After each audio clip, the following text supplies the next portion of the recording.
گزرا اور وہ جنازہ کسی غیر مسلم کا تھا تو چشمان رحمت میں آنسو آ گئے. تو صحابہ نے پوچھا کہ حضور یہ یہودی ہے یا عیسائی ہے, کوئی اس کا جو مذہب تھا وہ بتایا. تو فرمایا کہ مجھے اس بات پہ افسوس آیا کہ یہ اسلام نہیں لا سکا اور کفر کی حالت میں مر گیا. تو اگر یہ اسلام لاتا اور جو ہے وہ جنت کی راہوں کا مسافر ہوتا تو کتنا اچھا. یہ اس کے ساتھ بھی ہمدردی ہے. تو اللہ کی مخلوق, یہ جنت کے اکیلے ٹھیکیدار بننے کی کوشش نہ کریں کہ میرے علاوہ کوئی جائے ہی نہ, جنت کے دروازے پہ میں بیٹھ جاؤں گا کسی کو, یہ زیادتی ہے. میرے تو اعلیٰ حضرت نے یہ کہا تھا, ایک میرا ہی رحمت پہ دعویٰ نہیں, شاہ کی ساری امت پہ لاکھوں سلام. تو اس لیے امت سازی کی ایک تو کوشش کریے. اپنے اندر باہمی چھوٹے چھوٹے نزاع اختلاف, یہ انسانی فطرت ہے. انسان کے اندر طبائع کے اندر اختلاف ہے, ترجیحات کے اندر جو ہے وہ اختلاف ہے, اپنے اپنے مزاج کے اندر تفاوت ہوتا ہے. تو ایسا نہ ہو کہ چھوٹی چھوٹی باتوں سے آپ جو ہے وہ امت کو پھاڑ چیر کے رکھ دیں, نہیں, بلکہ امت کا جو تصور ہے اس کو قائم رہنا چاہیے. تو گناہ کے بعد جب انسان کے اندر ندامت کا اظہار ہوتا ہے, وہ جو آنسو ٹپکتے ہیں, بندہ اپنے آپ کو چھوٹا سمجھتا ہے, میں اتنا گناہ گار, میں پاپی, میں مجرم, میں میلا اتھرو. جب وہ اپنے آپ کو دیکھتا ہے کہ میں اتنا برا شخص ہوں, تو پھر اللہ کی رحمتیں اس کے اوپر متوجہ ہوتی ہیں. تو اس کو پسند ہے کہ جب بندے اس کے حضور عاجزی کرتے ہیں, اس کے حضور معافی مانگتے ہیں, تو مت کسی کو حقیر جاننا کہ یہ گناہ گار ہے, نہ جانے اس کا انجام کیا ہو. کتنے گناہ گار ان کا آخر اچھا ہو جاتا ہے, کتنے نیکوکار ان کا آخر اچھا نہیں ہوتا. انما الاعمال بالخواتیم, وہ تھی تو فاحشہ عورت, لیکن ایک کام کیا کہ ایک کتے کو پانی پلا دیا, اپنے دوپٹے سے جوتا باندھ کر کنویں میں لٹکایا اور اس کو پانی پلا دیا. حدیث پاک میں آتا ہے اللہ اس کے صدقے سے اس کی خطائیں معاف فرما دی. اور ایک نے بلی کو مار دیا خاتون کو, وہ جہنم کی آگ میں چلنے لگی. اس لیے کون کس کا انجام کیا ہوتا ہے. ہمارے بزرگ فرماتے ہیں کہ بچے سے پیار کرو کہ اس کے گناہ کم ہیں, اور بڑے سے پیار کرو اس کی نیکیاں زیادہ ہیں, اس کی نیکیاں زیادہ ہیں. چھوٹے سے اس لیے پیار کہ اس کے گناہ کم ہوں گے, اور بڑے سے اس لیے پیار کہ اس کی نیکیاں زیادہ ہوں گی. اور اسی طرح جو ہے وہ خیال کرو کہ ہو سکتا ہے اس کا انجام بخیر ہو جائے اور اس کا آخر کتنا خوبصورت ہو. تو مت کسی کو حقیر جانیے گا. ایک میرا ہی رحمت پہ دعویٰ نہیں, شاہ کی ساری امت پہ لاکھوں سلام. تو حضور کی امت سے پیار کرو, مخلوق خدا کو جوڑنے کی کوشش کرو. اور آقا کریم علیہ الصلوۃ والسلام نے یہ جو امت کا تصور دیا, اور کہاں کہاں سے لا کے کہاں کہاں کے افراد کو ایک گروہ میں, ایک جماعت میں اور ایک امت کے اندر پرویا, ایک لڑی کے اندر پرویا. اس امت کو امت ہی رہنے دیا جائے. اللہ مجھے آپ کو اپنی پناہوں کا حصار عطا کرے. حضور ہم نے آپ کا دل دکھایا ہے, اس لیے امت اس حال میں ہے. چھوڑ کے آپ کا دامن رحمت, آقا ہم سے بھول ہوئی. کھو دی اپنی قدر و قیمت, آقا ہم سے بھول ہوئی. دیکھ ہماری آنکھ بچولی, اپنے سینے اپنی گولی.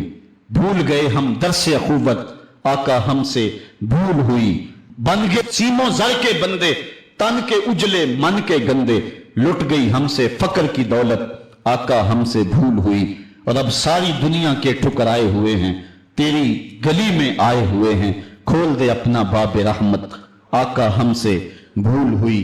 مجھے بچپن کی یادیں تازہ ہو رہی ہیں, اور عباس مرزا کہ وہ اشعار میرے کانوں میں گونج رہے ہیں. وہ بہت پرانی بات ہے, میں اشعار بھول چکا ہوں, لیکن کچھ اشعار میرے کانوں پہ دستک دے رہے ہیں.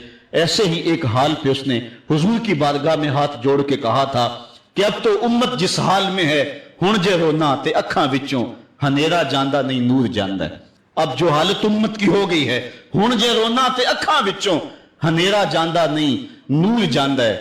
میں بدبخت ہوواں جیدہ سایہ بھی میرے تو دور جاندہ ہے. میں پاپی مجرم, میں میلا اتھرو, حضور معافی, حضور معافی.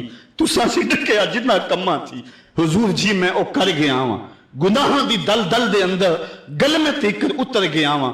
تو ہاڈے حکماں نو چھڑ کے آقا میں جیندہ کتھے ہاں مر گیا ہاں. حضور معافی, حضور معافی. آج ہم دعا سے قبل حضور کی بارگاہ میں سلام پیش کریں گے. یہ سلام بھی ہوگا اور معافی نامہ بھی ہوگا, اور پھر رب کی بارگاہ میں دعا کریں گے, مالک ان دکھے ہوں کی فریاد سن لے. ہم گناہگار ضرور ہیں مالک, لیکن تیرے رسول کی امتی تو ہیں۔ مالک آج پوری دنیا کے اوپر یہ امت رسوا ہو رہی ہے۔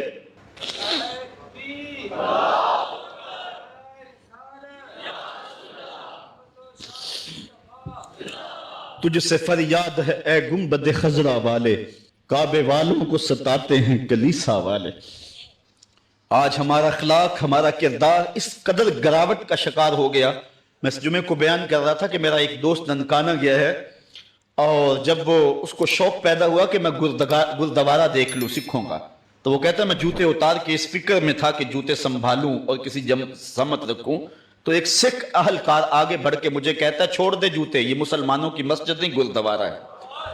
تو کہتا ہے میں ڈوب گیا، میرا جی چاہتا میں جذب ہو جاؤں زمین کے اندر۔ آج یہ ہماری حالت ہے کہ ہمارے ملک کے اندر رہنے والے سکھ بھی ہمیں تانا دے رہے ہیں اور ہم ان کو جواب نہیں دے سکتے، ہماری حالت ایسی ہی ہے۔ اور آؤ تمہیں ایک وہ کہانی بھی سناؤں۔ مسجد شاہی ہے اور اس کے تھڑے پہ گداگر مانگ رہا ہے کہ ایک انگریز افسر آیا اور اس نے اندر جانا تھا، تو گداگر نے اس کے سامنے ہاتھ پھیلا دیا۔ اس نے بٹوا نکالا اور کچھ پیسے رقم جو ہے اس کی ہتھیلی پہ رکھے، اور دوبارہ بٹوا جیب میں ڈالنے لگا، پھسل گیا، نیچے گر گیا، وہ اندر چلا گیا۔ گداگر نے وہ بٹوا پکڑ لیا، خیال تھا یہ واپس پلٹے گا تو میں اس کو یہ بٹوا دے دوں گا، لیکن واپسی شاید وہ کسی بغلی دروازے سے نکل گیا یا اس کو پتہ نہ چل سکا، تو وہ بٹوا اپنے گھر لے گیا۔ 1 سال گزرا تو دوبارہ جب وہ انگریز وہاں شاہی مسجد میں آیا دورے کے لیے، تو یہ چونکہ دور بھی انگریز کا ہی تھا، تو اس گداگر نے پہچان لیا، کہا بابو رکنا، مجھے تم سے تھوڑا سا کام ہے۔ خیر وہ جلدی سے بھاگ کے گیا، گھر سے بٹوا لے آیا جس میں ہزاروں روپے تھے، اور اس نے انگریز کو پیش کیا۔ اس نے حیرت سے کبھی بٹوے کو دیکھتا اور کبھی اس کو دیکھتا، کہا تمہیں یاد ہو نہ یاد، تمہارا بٹوا گر گیا تھا اور میں نے سنبھال کے رکھا ہوا ہے۔ اس نے کہا میں یہ نہیں دیکھ رہا، میں یہ دیکھ رہا ہوں تم گداگر ہو ذات کے، اور ایک بٹوا جس میں اتنی کرنسی ہے، اتنی رقم ہے کہ تم اچھا گھر، اچھا مکان اور اچھا کاروبار سیٹ کر سکتے تھے، اور تم نے یہ بٹوا ایک پورا سال ہو گیا سنبھال کے رکھا۔ اس نے کہا بابو مکان اور کاروبار کی کہانی نہیں، جو کہانی ہے وہ غیرت اور عزت کی ہے۔ اس نے کہا کیا کہانی ہے؟ اس نے کہا تو عیسائی ہے اور میں نوکر ہوں رسول اللہ کا، اور کل قیامت کے دن اگر تیرے نبی نے میرے نبی سے کہہ دیا کہ میرے امتی کا بٹوا گرا تھا اور تیرے امتی نے اٹھا لیا، تو پھر میرا نبی تو شرمسار ہوگا۔ میں گداگر ضرور ہوں، بے غیرت نہیں ہوں۔ اس دور کے گداگاروں کی کہانی یہ آپ کو سنا رہا ہوں، اور اگر آج کے شاہوں کی کہانی چھیڑوں، آج کے وزیروں کی کہانی چھیڑوں، آج کے مشیروں کی کہانی چھیڑوں، اور آج کے اہل ثروت کی کہانی چھیڑوں، تو شرم سے سر جھک جائیں۔ ایک وہ دور تھا، یہ دور غلامی کی کہانی تمہیں سنا رہا ہوں، میں تمہیں عمر بن عبدالعزیز کے دور کی کہانی نہیں سنائی ہے، میں تمہیں عمر کے دور کی کہانی نہیں سنائی ہے، حضرت ابو بکر کے دور کی کہانی نہیں سنائی، میں تمہیں محمد عربی کے مدینے کی کہانی نہیں سنائی۔ یہ کل کی بات ہے کہ ہم عزتوں کی اس مسجد پہ تھے، ایک گداگر بھی محمد کی آبرو کا اس قدر رکھوالا تھا، اور آج ہم کہاں گر گئے ہوئے ہیں؟ ذرا اپنے اندر اتر کے دیکھیں۔ ہن جے رونا تے اکھاں وچوں ہنیرا جاندا نہیں نور جاندا ہے، میں او بدبخت ہاں جیدا سایہ بھی میتھوں دور جاندا ہے، میں میلا اتھرو، میں پاپی مجرم، حضور معافی، حضور معافی، تساں سی ڈکیا جنہ کماں تھی، حضور جی میں او کر گیا واں، تہاڈے حکماں نو چھڈ کے آقا میں جیندا کتھے ہاں، مر گیا واں، گناہاں دی دل دل دے اندر گل میں تیکر اتر گیا واں، حضور معافی، حضور معافی۔ ہم نے اللہ کے رسول سے بھی معافی مانگنی ہے اور ہم نے اللہ سے بھی معافی مانگنی ہے۔ المومنین سیدہ عائشہ رضی اللہ تعالیٰ عنہ فرماتی ہیں کہ ایک دن حضور کا دریا رحمت جوش میں تھا، اور حضور نے فرمایا عائشہ جو مانگنا ہے مانگ لو۔ میں نے عرض کی یا رسول اللہ اگر آپ اجازت دیں تو میں اپنے باپ حضرت ابو بکر صدیق رضی اللہ تعالیٰ عنہ سے مشورہ نہ کر لوں کہ میں نے کیا مانگنا ہے؟ تو فرمایا کہ جاؤ مشورہ کر لو، مشورے کی اجازت بھی ہوگی۔ میں اپنے والد گرامی کی خدمت میں حاضر ہوئی اور کہا کہ دریائے رحمت جوش میں ہے اور رحمت کا باڑا برس رہا ہے۔ حضور نے فرمایا عائشہ جو مانگنا ہے مانگ لو، یہ اتنا سنہری موقع ہاتھ آیا ہے، تو میں چاہتی ہوں کہ کوئی مانگوں تو اہم شے مانگوں، تو آپ کی خدمت میں حضور سے اجازت پا کے حاضر ہوئی ہوں، مجھے بتایا جائے کہ میں حضور سے کیا مانگوں، تاکہ کوئی چھوٹی چیز نہ مانگوں، بڑی چیز مانگوں۔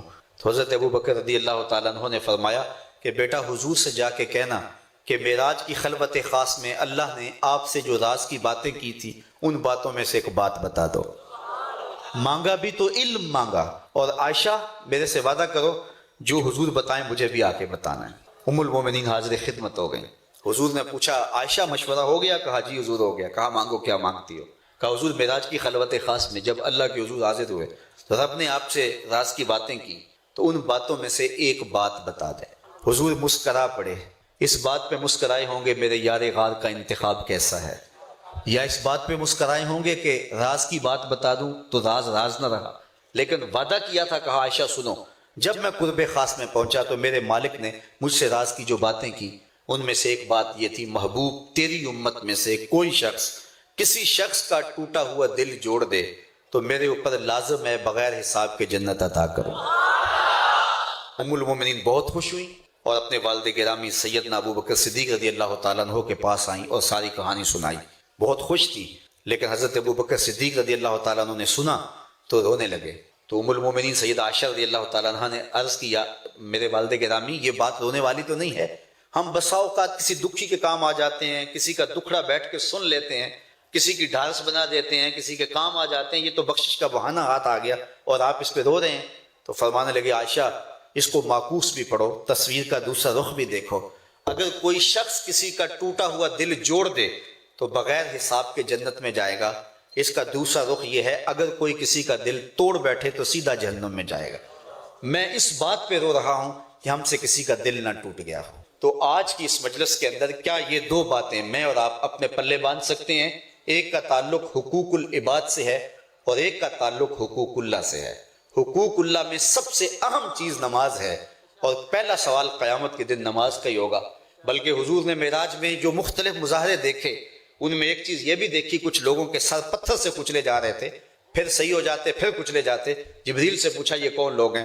تو کہا آپ کی امت کے یہ لوگ وہ لوگ ہیں کہ جن کے سر نماز سے بھاری رہتے تھے۔ نماز کا کہو نہ بے نمازی کو، تو وہ پہلا بہانہ تو یہ لگائے گا کہ میرے کپڑے ٹھیک نہیں ہیں۔ میرے بزرگ فرمایا کرتے تھے تیرے کپڑے کیسے پاک ہو سکتے ہیں، تو رب کے حضور جھکنا نہیں جانتا، آ اس کے حضور جھکنا سیکھ لے، وہ تیرا لباس بھی پاک کر دے گا، تیرا دل بھی پاک کر دے گا۔ تو دوسرا بہانہ یہ ہوتا ہے کہ ہفتے کو شروع کروں گا جی، پہلی تاریخ سے شروع کروں گا۔ یہ وہ بندہ کہہ رہا ہے، ہفتے کا وقت وہ دے رہا ہے جس کے پاس ایک لمحہ بھی اپنا نہیں ہے، جس کو یہ نہیں پتا کہ اٹھنے والا اگلا قدم کہاں ہوگا۔ وہ کہتا ہے انشاءاللہ ہفتے سے شروع کروں گا، فجر سے شروع کروں گا۔ میاں اللہ کے حضور بلاوا 5 وقت ہمیں آتا ہے، حی علی الصلاۃ حی علی الفلاح۔ کتنے بدبخت ہیں کہ جو اس پکار پہ اٹھ کے اس کے حضور حاضر نہیں ہوتے۔ 5 گانا نماز شعار زندگی بنا لو، اور ہم یہ پکا عزم مصمم کر کے اٹھیں، اتنے زور سے ہم ارادہ کریں کہ شیطان بھاگ جائے، ہماری ہوا سے بھی بھاگ جائے۔ یہ تو اتنے پختہ ارادے کے ساتھ عزم کر کے جو ہے وہ آج ارادہ کر کے یہاں سے نکلے ہیں کہ وہ فجر کے وقت ہمیں بہکانے میں کامیاب نہ ہو، ادھر اذان پکارے، ادھر دوڑتے ہوئے اللہ کے گھر کی طرف پلٹ آئیں۔ ہم یہ عزم کریں کہ آج کے بعد نماز نہیں چھوڑیں گے۔ اللہ مجھے آپ کو 5 گانا نماز کی توفیق نصیب کرے، اور ہمیں توفیق نصیب کرے کہ ہم کسی کے دل شکستگی کا سامان نہ کریں۔ ٹوٹے ہوئے دل جوڑ سکیں تو ضرور جوڑیں، اور کسی کا دل توڑنے سے ہم گریز کریں اور اپنی زندگی کو ایک خوبصورت پیرائی کے اندر گزارنے کا ارادہ کریں۔ جب مسٹر ہیمفر اور نارمس آف عربیہ کے جاسوس عرب ممالک میں جو ہے وہ امت مسلمہ کو توڑنے کی اور سلطنت عثمانیہ کے ٹکڑے ٹکڑے کرنے کی سازش کر رہے تھے، تو یہ انتہائی کمزور ترین دن تھے۔ ادھر ہمارے حکمران عیاشیوں میں لگے ہوئے تھے۔ انہی دنوں کا مرثیہ پڑا ہے، دیکھ مسجد میں شکست رشتہ تسبیح شیخ، اور بت کدے میں برہمن کی پختہ زناری بھی دیکھ، کافروں کی مسلم آئین کا بھی نظارہ کر، اور مسلموں کی مسلم آزادی بھی دیکھ، چاک کر دی ترک نادان خلافت کی کباب، سادگی مسلم کی دیکھ، اوروں کی عیاری بھی دیکھ۔ وہ دن بھی ہم نے دیکھے، لے گئے تسلیس کے پر رنگ میرا سے خلی، ہم نے وہ دن بھی دیکھے۔ اسی کشتی کو ہے خوف تلاطم صد ہے، منہ موڑ دیے تھے جس نے بڑھتے ہوئے طوفانوں کے۔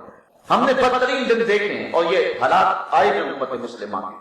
ہم نے لٹتے ہوئے اندلس کی کہانیاں بھی پڑھی، ہم نے بیت الحمراء پر جو ہے وہ انگریزوں کو بنگڑا ڈالتے ہوئے بھی دیکھا ہے، ہم نے مسجد قرطبہ کو جو ہے وہ گھوڑوں کا استبل بنتے ہوئے بھی دیکھا ہے۔ بڑے بدنصیب دن ہمارے اوپر آئے ہیں، اور یہ 2-4 اشروں کے اندر تو جو حالات ہیں وہ انتہائی بدترین ہیں۔ لیکن میں کہانی سنا رہا ہوں اپنے کمزور ترین دور کی، جب سلطنت عثمانیہ نہ ہونے کے برابر تھی، سلطان عبد الحمید کا زمانہ ہے، اور انگلینڈ کے اندر ایک فلم توہین رسالت پہ بنتی ہے۔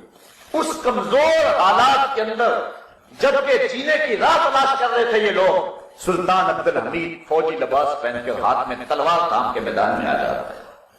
اتنے بدنصیب دن تھے، اس وقت ہم ایٹمی طاقت نہیں تھے، لیکن آج 56-57 اسلامی ممالک، اور جو اس وقت حال ہو رہا ہے اس سے پہلے کوئی مثال نہیں۔ 56-57 اسلامی ملکوں نے ڈھب کا ایک زوردار بیان بھی دیا حکمرانوں کی جانب۔ OIC ایک مردہ گھوڑے کا کردار ادا کر رہا ہے۔ شاید ہمارے حکمران سمجھتے ہیں، میں نے کل بھی کسی موقع پہ کہا تھا، کل قیامت کے دن آمنہ کے لال نے پوچھ لیا، میری توہین ہوتی تھی اور تیرے ہاتھ میں وزارت کا قلم دان تھا، تو ایک ڈھب کا بیان بھی نہ دے سکا، تو گنبد خضرا کے مکین کے سامنے کیا جواب دے گا؟ ماں فاطمہ نے پوچھ لیا، میرے پاپا کی توہین ہوئی تھی اور تیری زندگی بے ترتیب نہیں ہوئی تھی، تو کیا جواب دے گا؟ ان لوگوں کو غلط فہمی ہوگی لوگوں کا ہجوم دیکھ کر کے، اور جو مرضی پکے جا رہے ہیں اور سمجھتے ہیں یہ قوم بے غیرت ہے۔ یہ قوم بے غیرت نہیں ہے، حضور سے وفا کے رشتے کو نبھانا جانتی۔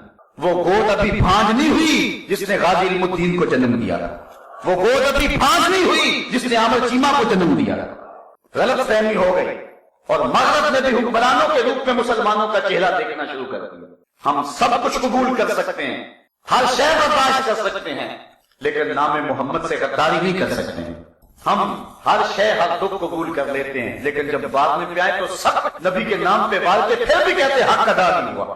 بریلی سے آج بھی آواز آ رہی ہے، کروں تیرے نام پہ جان فدا، نہ ایک جان دو جہاں فدا، دو جہاں سے بھی نہیں جی بھرا، کیا کروں کروڑوں جہان۔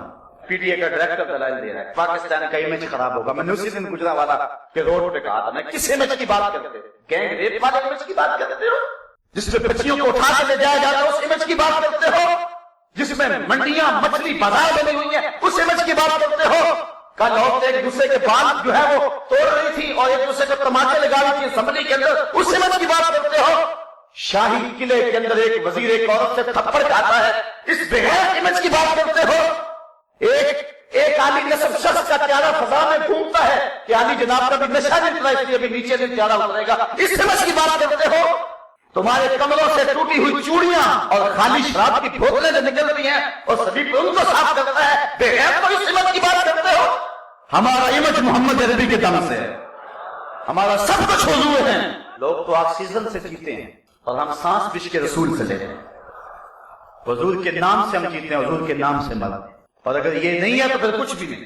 بہت چیزیں ہم نے برداشت کی، بڑی بہت کچھ ہم نے برداشت کی، ہمارے ساتھ ان 2-4 اشروں میں تھوڑا کچھ تو نہیں ہوا ہے، ہمیں اپنی کہانی بھولی نہیں ہے، لیکن سب کچھ ہم کسی نہ کسی طرح برداشت کر سکتے ہیں، لیکن حضور کی توہین برداشت نہیں کر سکتے۔ اگر اس کو برداشت کر دیں تو میرے پلے رہتا ہی کچھ۔ مصطفیٰ جان رحمت کی آبرو پر 100 جان سے قربان ہونے کا عہد، لبیک یا رسول اللہ مارچ 8 فروری بروز اتوار صبح 9 بجے تا 4 بجے سپہر، آغاز مزار غازی احمد چیمہ شہید رحمت اللہ تعالی علیہ ساروں کی چیمہ، اختتام مزار غازی علم دین شہید رحمت اللہ تعالی علیہ لاہور، زیر قیادت پیرزادہ محمد رضا ثاقب مصطفی زیدہ مجدہ امیر اعلیٰ ادارۃ المصطفیٰ پاکستان، من جانب ادارۃ المصطفیٰ پاکستان العقاب انٹرنیشنل۔ آپ کو جو کال دی گئی اس میں بھرپور شامل ہوں، لوگوں کو ترغیب دیں اور اس کو جو ہے وہ بہت بڑے سائز کے اندر جلوسوں کو منعقد کرے تاکہ مغرب کو پیغام جائے کہ یہ تھکے ہوئے، ماندے ہوئے، ہارے ہوئے، یہ جو ہے وہ معاشی بحرانوں کے پسے ہوئے لوگ جب بھی اپنے من کا سودا کرتے ہیں تو بازار مصطفیٰ میں ہی کرتے ہیں، ان کو پیغام جائے اور ہماری نسلوں کے اندر بھی یہ جذبے جاگے، اپنے بچوں کو بھی انگلیوں سے لا کر کے جو ہے وہ ان جلوسوں کے اندر لے کر کے آئیں اور اس سعادت مندی کے سفر کے اندر ان کو بھی شامل رکھیں تاکہ ان کے اندر بھی یہ جذبے بیدار ہوں کہ محمد سے وفا تو نے تو ہم تیرے ہیں، یہ جہاں چیز ہے کیا لوح و قلم تیرے۔ وہ اللہ تعالیٰ جل شانہ نے جب اپنے محبوب علیہ السلام کے غلاموں کے ساتھ یہ ہونے والے ظلم اور اس جبر کی رقم ہوتی داستان کو دیکھا تو سورۃ الفجر تب نازل ہوئی تھی۔ ایک طرف اہل ایمان کو تسلی دی کہ اگر تمہیں دکھوں میں مبتلا کیا گیا ہے تو کوئی نہیں، تم سے قبل بھی جو لوگ اس راستے کے مسافر ہوئے ہیں ان کو بھی انہی راہوں سے گزرنا پڑا ہے اور وہ بھی عظیمت کی یہ داستان رقم کرتے ہوئے آئے ہیں، انہوں نے بھی جو ہے وہ سولیوں پہ اور فصیلے دار پہ اپنے سروں کا چراغاں انہوں نے بھی کیا ہے اور راہ حق میں ہر دکھ اور ہر تکلیف انہوں نے سہی ہے، حتیٰ کہ زنجیروں نے ان کی ہڈیوں تک جو ہے وہ نشان چھوڑے، لیکن پھر بھی وہ راہ حق سے منحرف نہیں ہوئے۔ ایک تو ان کو تسلی تھی، اور دوسری طرف قریش کو یہ بتلانا مقصود تھا کہ تم سے قبل بھی بڑے سرکش، بڑے نمرود، حامان، شداد اور بڑے ظالم اور جابر ہوئے ہیں، لیکن آج تم دیکھو کہ ان کا نشان بھی باقی نہیں رہا۔ اگر نشان باقی رہا ہے تو حق کا نشان ہی باقی رہا ہے۔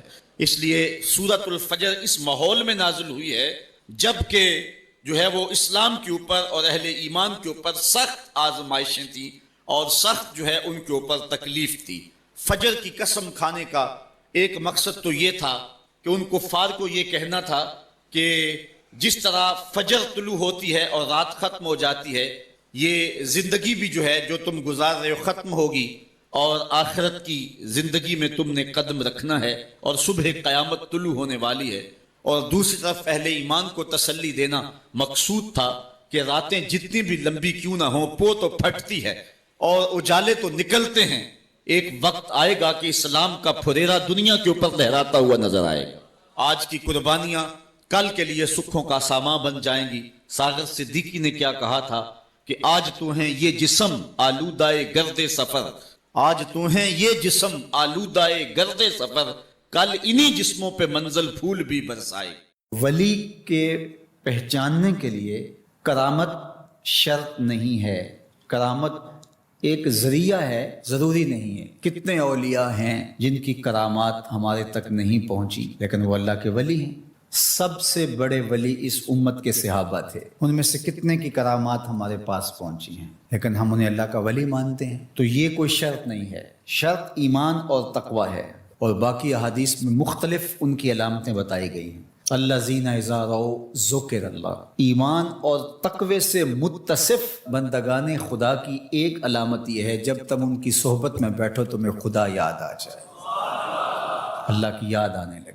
تو کرامت معیار ولایت نہیں ہے اور شرط ولایت بھی نہیں ہے۔ تھوک کے حساب سے مارکیٹ میں بہت سارے لوگوں کی جعلی کرامات موجود ہیں، تو اولیاء کے لیے ہم عقیدت اور محبت کے جذبات رکھتے ہیں تو پھر مارکیٹ میں 2 نمبر رزق آئے گا۔ اور ہمیں پتہ ہے غذائی اجناس سے لے کر کے ادویات تک اور دیگر ضروریات زندگی تک کہ اصل کیا ہے اور نقل کیا ہے، تو ہمیں اس میں بھی غور و فکر کرنا چاہیے کہ اصل کیا ہے اور نقل کیا ہے، نہ یہ کہ ہم چند بدطینت لوگوں کی وجہ سے حقیقت کا انکار کر دیں۔ تو آج بھی کچھ لوگ ہیں جو کہتے ہیں جی چھوڑو، ہم نہیں مانتے کرامتوں شرامتوں کو، اس طرح کے لفظ بولتے ہیں، جبکہ کرامت کا من حیث الکرامت انکار کفر ہے۔ اگر کوئی کہے میں کرامت کو ہی نہیں مانتا تو یہ کفر ہے۔ وہ کرامتیں جن کا بیان قرآن مجید میں موجود ہے، جس طرح آصف بن برخیہ کا تخت بلقیس لانا، حضرت مریم سلام اللہ علیہا کے حجرے میں بے موسم پھلوں کا آنا، اصحاب کہف کا 300 سے زائد سال کا عرصہ سوئے رہنا کھائے پیے بغیر، اور رب ان کی کروٹیں بھی بدلتا رہا، یہ قرآن میں مذکور ہے۔ تو اس کا انکار بھی کفر ہے، قرآن کا انکار لازم آتا ہے۔ اگر کسی کرامت کا بیان حدیث متواتر میں ہو تو اس کا انکار بھی کفر ہے، لیکن ایسی کوئی کرامت نہیں جس کا ذکر حدیث متواتر میں ہو۔ البتہ احادیث مشہورہ اور احادیث احاد میں کرامات کا بیان موجود ہے، تو ان کا انکار بھی گمراہی ہے۔ جس طرح وہ 3 لوگ جو غار میں پھنس گئے تھے، انہوں نے پھر دعائیں کی اور پتھر ہٹا۔ جریج کا واقعہ موجود ہے، صحابہ کی کرامات موجود ہیں، حضرت عمر کے رکے سے دریائے نیل کا چلنا، اس طرح جو مسلمہ بزرگ ہیں ان کی کرامات کا انکار کرنا محرومی ہے۔ لیکن یہ بات بھی ذہن میں رکھے کہ کرامت اللہ کی طرف سے بندے کو دی جانے والی ایک عزت ہے، لیکن ولی کی زندگی کا مقصود رضائے الہی کی طلب ہے، کرامتوں کی طلب نہیں۔ لیکن عمومی طور پہ ہمارے اسٹیجوں کے اوپر اولیاء کے حوالے سے جو بات کی جاتی ہے، بس آپ سننے کے لیے بیٹھے ہیں اور خطیب صاحب نے کان پہ ہاتھ دھرا اور 2-4 کرامتیں سنائی اور چلے گئے، معیار بتایا ہی نہ، جس کے نتیجے کے اندر بہت سارے عوام اس سے غافل ہوتے ہیں۔ میں اللہ کا شکر ادا کرتا ہوں کہ ہم نے ہمیشہ اس بات کا التزام کیا ہے کہ لوگوں کے سامنے پوری تصویر رکھیں، کیونکہ مجھے اس بات کا احساس ہے کہ آپ لوگ کتنی محنت کر کے کہاں کہاں سے چل کے آتے ہیں، پورے پاکستان میں بلکہ پوری دنیا میں ہم جہاں گئے ہیں، ہمارے سامنے جو لوگ آ کے بیٹھتے ہیں زیادہ تر طبقہ باشعور لوگوں کا ہوتا ہے، تو پھر ہماری ذمہ داریاں اور زیادہ بڑھ جاتی ہیں کہ ہم جو ہے وہ ان کے سامنے وہ بات کریں جو بات کرنی چاہیے۔ اس منبر سے آپ کو وہ چیز نہیں ملے گی جو عوام کی ڈیمانڈ ہوگی، وہ چیز ملے گی جو